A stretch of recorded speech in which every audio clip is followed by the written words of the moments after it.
What about Rishi Sunak taking what looks a bit like a Labour position on plundering the big energy companies in this latest front page? People say every Labour Times. policy becomes a Tory policy eventually. I think, as your previous guest was saying, actually, it isn't necessarily a Labour policy. Right. I mean, it's popular, isn't it? Yeah, and, 7.2 billion made by BP makes a bit of sense to do that. I think there is a little bit of concern at the way large companies now are, their relationship with the government is changing. We're not really living in capitalism as such. It's more a case of if you're doing very well, we'll take a slice of that, and if you're collapsing and struggling, the government will step in and save you. And I think that isn't necessarily a very healthy thing for the future in the world. But I think these headlines will benefit Sunak. I think it's good ahead of COP. It seems to be what people want.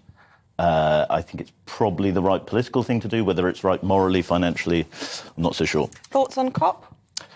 I think he got bullied into U-turning, and he did. And I think as long as that's the extent of his U-turning, that'll be all right. Whether he sacks Suella Braverman is the big U-turn question. Not going to do that. Don't you think, Claire, he's going to COP because Boris Johnson was getting there first, and he couldn't possibly allow Boris to upstage him?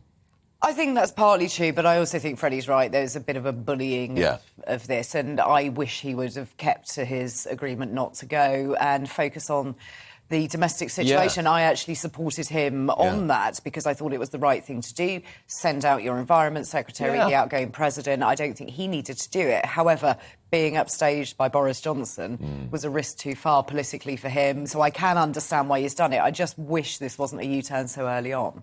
And also